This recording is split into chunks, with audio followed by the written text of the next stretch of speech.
Good morning students. जैसा कि कल हमने अध्ययन किया था द्वि धातुमान के लाभ, दोषों व धातुमान के अन्य प्रकार के बारे में, आज का हमारा टॉपिक है ग्रेशम का नियम, ग्रेशम्स लॉ।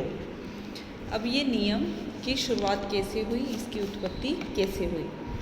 इस नियम का प्रतिपादन महारानी एलिजाबेथ प्रथम के आर्थिक सलाहकार सर टॉमस ग्रेशम के द्वारा किया गया। तब से ही अर्थशास्त्र में खराब सिक्कों में अच्छे सिक्कों को चलन से बाहर निकाल देने की प्रवृत्ति किस नाम से प्रसिद्ध हो गई? ग्रेशम के नियम के नाम से प्रसिद्ध हो गई। अब इसकी शुरुआत कैसे हुई? रानी एलिजाबेथ प्रथम ने अपने शासनकाल में बहुत से नए और पूर्णकाय सिक्के जारी किए। वो जारी क्यों किए? ताकि ट्यूडर शासकों के समय, जो कि उनसे पहले थे, चालू किए गए निग्रह सिक्के व घिसी हुई या कटी फिटी पुरानी मुद्रा का परित्याग करके लोग क्या करें? नई मुद्रा का ग्रहण कर ले। किंतु अनुभव बिल्कुल इसके विपरीत हुआ। वो क्या हुआ? नए एवं पूर्णकाय सिक्के जारी होने पर भी पुराने और निग्रह सिक्के चलन में रहे और नए और पूर्णकाय सिक्के चलन से धीरे धीरे क्या हो गए? गायब हो गए।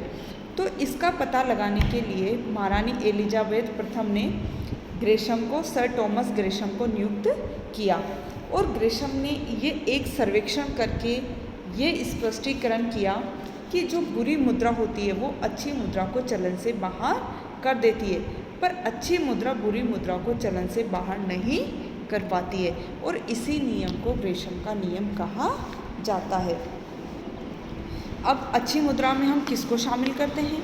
अच्छी मुद्रा से आशय उस नए एवं पूर्णकाय सिक्कों से होता है जो वजन, शुद्धता में सरकारी कानून के, जबकि बुरी मुद्रा का आशय उन पुराने निग्रह और सांकेतिक सिक्कों में है जो वजन, शुद्धता एवं आंतरिक मूल्य और बाह्य मूल्य में भारी अंतर से कानूनी वेद होने पर भी घटिया किस्म के माने जाते हो।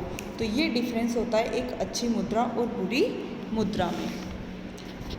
अब है ग्रेशम के नियम के लागू होने के कारण। अब ये प्रश्न उठता है कि ग्रेशम का नियम लागू क्यों होता है? तो इसके नियम के लागू होने के 3 कारण हैं, और वो 3 कारण क्या है? फर्स्ट है अच्छी मुद्रा का संग्रह। अब क्या है कि जैसा कि कोई भी व्यक्ति हो, भले आप हो, मैं हूँ, कोई भी हो, वो हमेशा एक अच्छी मुद्रा का ही संग्रह करना चाहेंगे। तो संचय करने में प्राय लोग क्या होते हैं? नए, पूर्णकाय तथा अच्छे सिक्कों का ही संग्रह करते हैं। कागज के नोटों में भी हम अच्छे नोटों को अपने पास रखना चाहते हैं। इससे अच्छी मुद्रा तो चलन से क्या हो जाती है? लुप्त हो जाती है, और केवल निग्रह सिक्के या कटे फटे पुराने नोट ही चलन में बचे रह जाते हैं। अच्छी मुद्रा को पिघलाना। धातुमान में जब कुछ सिक्कों में दूसरों की अपेक्षा अधिक धातु हो या सिक्कों में उनके मौद्रिक मूल्य से अधिक धातु हो जाए तो लोग सिक्कों को गलाकर बाजार में धातु के रूप में बेचना प्रारंभ कर देते हैं, क्योंकि पूर्णकाय सिक्कों को गलाने में निकृष्ट सिक्कों की अपेक्षा अधिक धातु मिलती है।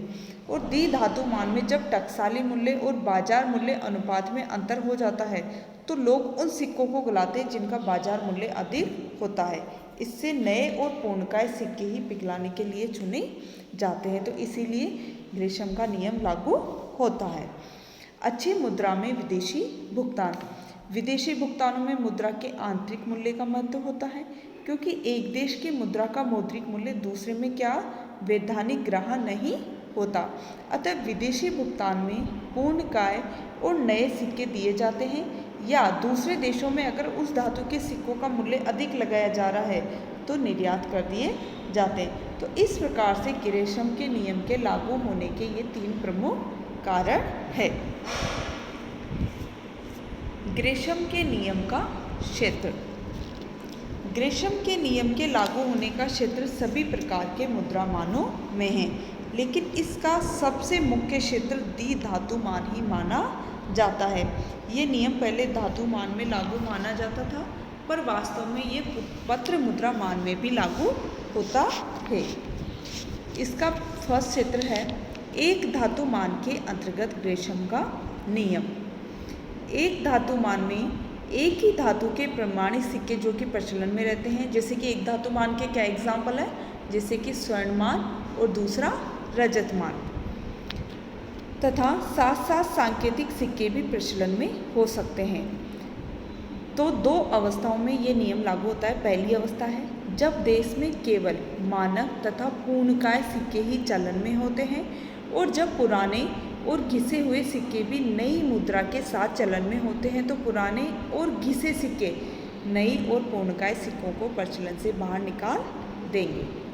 सेकंड है जब प्रमाणिक एवं सांकेतिक मुद्रा का साथ साथ प्रचलन हो, तो सांकेतिक मुद्रा के बाह्य मौद्रिक मूल्य में उसके आंतरिक मूल्य की अपेक्षा अधिकता होने से सांकेतिक मुद्रा बुरी मुद्रा है और वह पूर्णकाय प्रमाणिक सिक्कों को प्रचलन से बाहर निकालने की प्रवृत्ति रखेगी।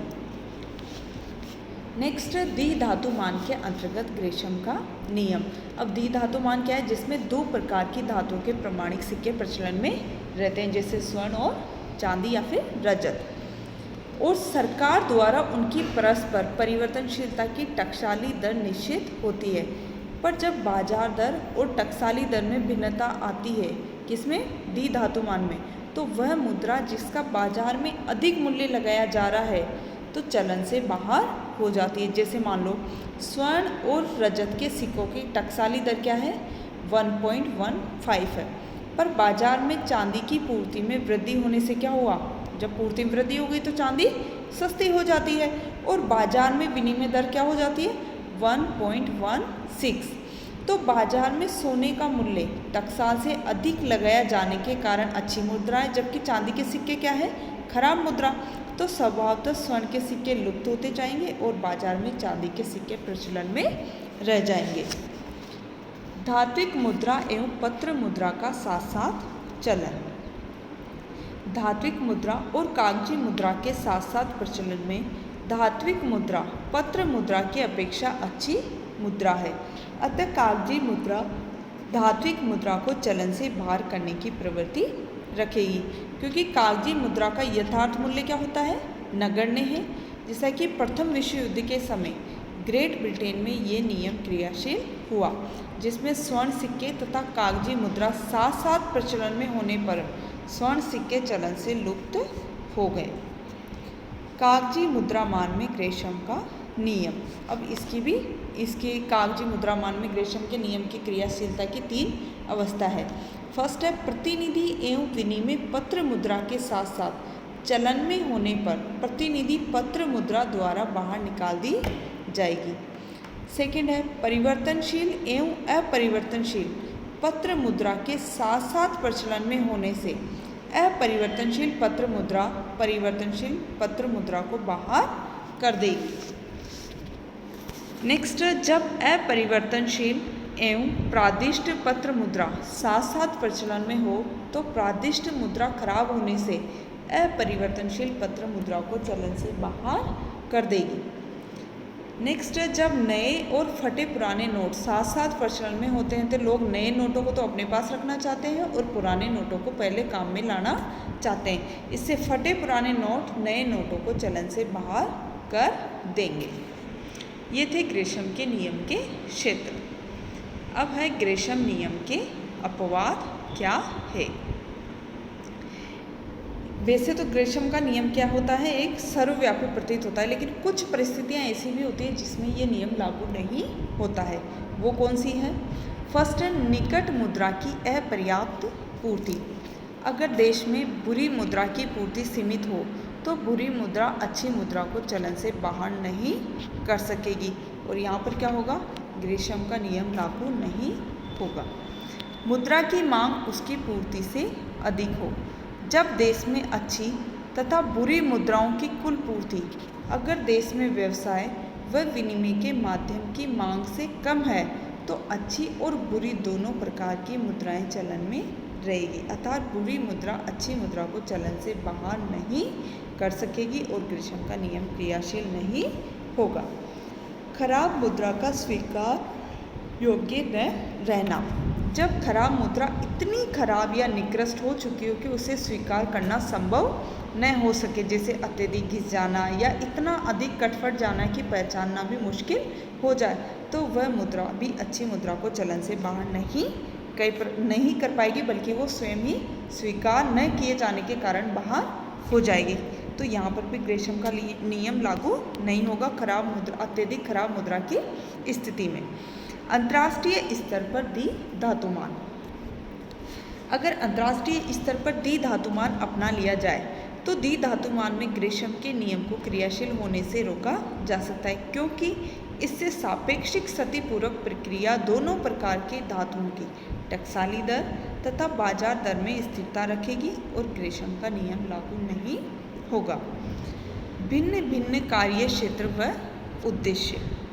जब देश में प्रचलित प्रमाणिक मुद्रा तथा सांकेतिक मुद्राओं के उद्देश्य एवं कार्य क्षेत्र भिन्न भिन्न हो, अर्थात बड़े सौदों के लिए प्रमाणिक व छोटे छोटे सौदों के लिए सांकेतिक मुद्रा का प्रयोग होता हो, तो उद्देश्यों की भिन्नता के कारण दोनों प्रकार की मुद्राएं साथ साथ प्रचलन में रहेगी, अर्थात सांकेतिक सिक्के बुरी मुद्रा होते हुए भी प्रमाणिक मुद्रा को चलन से बाहर नहीं कर पाएंगे।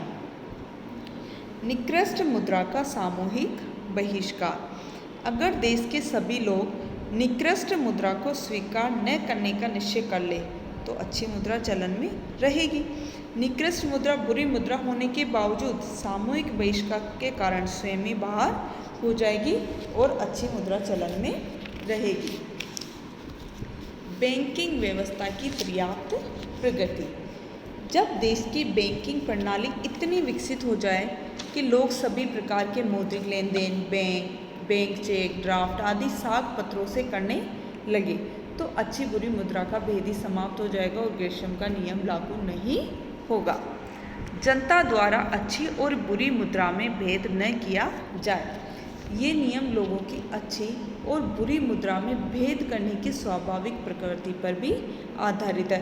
अगर मान लो सभी लोग अच्छी और बुरी मुद्रा में भेद न करें और संग्रह गलाने तथा निर्यात में सभी प्रकार की मुद्राएं रहे तो उस स्थिति में भी ग्रेशम का नियम लागू नहीं होगा। Thank you.